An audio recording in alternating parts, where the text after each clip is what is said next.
professeur de philosophie au lycée Jules Sagna, délégué des professeurs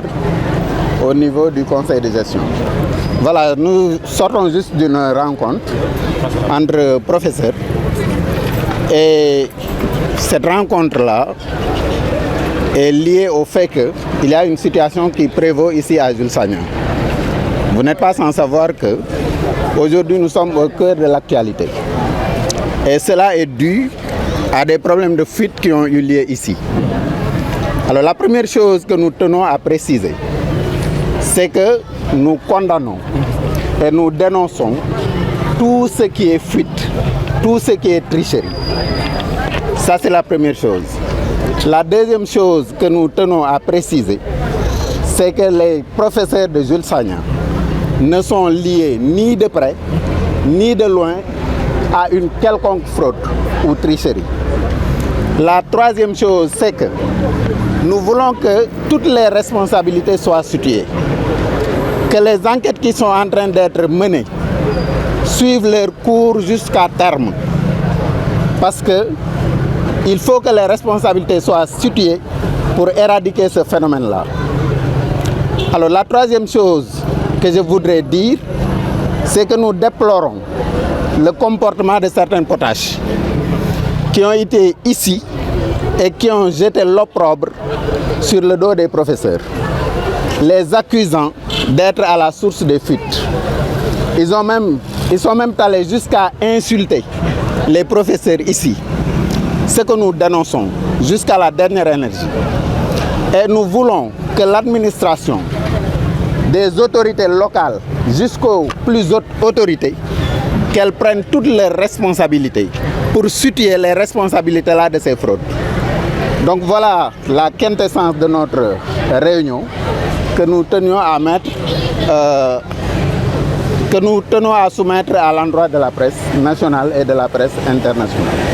Les professeurs concernés ont constaté des faits. Et ces faits-là, c'était qu'ils ont pris des élèves à flagrant délit de tricherie. Et ce qu'ils devaient faire, ils l'ont fait. Qu'est-ce qu'ils devaient faire? Ils devaient rendre compte à qui de droit, c'est-à-dire notre administration. Ce qui a été fait. De plus, il y a une circulaire qui venait de l'IA et qui disait qu'à chaque fois qu'il y a un cas de fraude, il faut appeler les autorités policières, la gendarmerie ou la police. Et c'est ce qu'on a fait. Lorsqu'on a évoqué le problème avec les autorités locales, c'est eux qui ont pris sur eux la décision de faire appel à ces autorités policières-là. Et donc,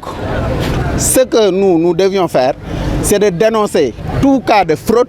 toute tentative de fraude ou toute tentative de tricherie. Pourquoi? Parce que nous voulons former ici des citoyens modèles. Et nous sommes dans l'ère du Djoubel et Djoubanti et nous avons vu des cas flagrants de tricherie et nous étions dans la logique de Djoubanti ça. Provenir des professeurs, si on voit la chaîne de responsabilité, comment pouvez-vous comprendre que des élèves aient à leur disposition toutes les épreuves et les corriger alors que nous ne recevons les corrigés que les jours après les épreuves? Alors comment nous pouvons être les sources de... Ça concerne toutes les épreuves? Non, pas toutes les épreuves, mais les élèves ont les corrigés de toutes les épreuves. Ah bon? Bien sûr. Les trois épreuves en tout cas, ils ont eu leurs corrigés et les sujets. Alors que nous, en tant que collègues, professeurs, nous ne pourrons avoir ces épreuves-là ou leurs corrigés que lorsque ces épreuves-là sont administrées. Donc ça ne peut pas venir de nous. Justement, ce que nous voulons, c'est que les responsabilités soient situées et que les responsables soient indexés et corrigés à la hauteur de leur faute. C'est justement ce que nous réclamons, que justice soit faite. Je m'appelle Michel Ndaw, di jàngale fii lycée bu Jules Sagna, nekk professeur histoire et géographie. Fii à Jules Sagna wala fii à Thiès dafa am lu fi xew. Dañoo toog di composer di natt xale yi classe seconde. Mardi passé ñuy surveiller, man ñi doon surveiller ci la bokk. Mardi 15h 19h mu nekk composition histoire et géographie. Ñu nekk composition bi ñu distribuer les épreuves 5 minutes après ñu vérifier ñu jàpp ay élèves yu yor yu yor prêt à porter maanaam document boo xam ne bind nañ ko ëndaale ko boo xam ne sujet bi la traité ba mu jeex tàkk ñu identifier élève bi génne ko biñ ko génnee ñu ne ko foo jëlee épreuve yi mu ne diw sanga moo ñu ko jox on est allé voir ñi dem ci salle boobu kii mu wax ne moo ko jox ñu woolu ko muy élève ñu indi élève boobu mu ne élève sanga moo ma ko jox ñu demaat ci beneen salle bi woolu ko ci noonu lañ nekkee ba am fukki élève ak juróom-ñeent muy 19 élèves yoo xam ne jàpp nañ leen kenn ku nekk sa téléphone épreuve bi mu ngi ci ak corrigé bi loolu moo xew mardi passé léegi bi loolu xewee mardi passé nag ñun jàngalekat def nañ li ñu war a def parce que ñun ay jàngalekat lañ dañoo bëgg a former ay citoyens yu modèle ñu xam ne nii duñ nekk ay tappalekat ci réew mi parce que dañ toll ci réewam jubal jubanti tricheur buñ ko jàppee dañ koy teg fi ñu ko war a teg loolu nous sommes responsables def nañ ko te bu ëllëgee boo amee évaluation aussi loolu mooy suñu liggéey jàngalekat mooy éducateur la jàngalekat day former citoyen boo xam ne demain bu nekkee ci société bi ku am njariñ lay doon pour société bi mais bëgguñ di former ay tappalekat loolu moom suñu yoon duñ dox ci loolu daal jàngalekat daal day former éducateur la bon ñun mënuma wax ne sax dañuy tuumaal ndax ku xam kuy wax tuumaal rek mooy da nga xamul parce que épreuve yi ñuy proposé man du ma proposé épreuve keneen du proposé épreuve bi IA la jóge ko au niveau régional inspection mooy envoyé épreuve yi chef d'établissement yi ñoo koy imprimer jox ko élèves yi ñun balaa ñoo am épreuve ñi commencé composition ba mu dem ba après composition bi jaar ñu soo gis épreuve bi ngay corriger soo gis épreuve bi lu ñu gis nag ci xale yi mooy téléphone yi ñu yoroon am na épreuve bi am na corrigé bi loolu moo ñu jaaxal donc loolu bu amee ñu xam ne nag vraiment ñun fuite mënut a jóge ci ñun lii génn lan la ñuy composé en histoire géographie man xaw ma ko donte jàngalekat histoire géographie la xaw ma ko IA moo am prérogative xam ne lii lay joxe mu jox ko fi mu ko jaarale bu loolu jàllee ñun fii à Jules Sagna dañuy def ay devoir man nekk naa coordonnateur cellule di centraliser sujet composition lépp musul am fuite mais pourquoi bu IA di créer rek mu am fuite kon responsabilité nañ ko seeti feneen buñ ko seet ci enseignants yi les enseignants seen yoon nekku ci loolu dañoo bëgg mu leer seen yoon nekku ci fuite yi ñun dañuy corriger mais élève bu ñu jàpp muy tricher dañ koy jàpp parce que loolu mooy suñu liggéey former citoyen modèle loolu mooy suñu liggéey nekkuñu pour tapale nekkuñu pour jàppale qui que ce soit loolu foog mu leer c'est à la justice maintenant jàpp nañ nag ay nit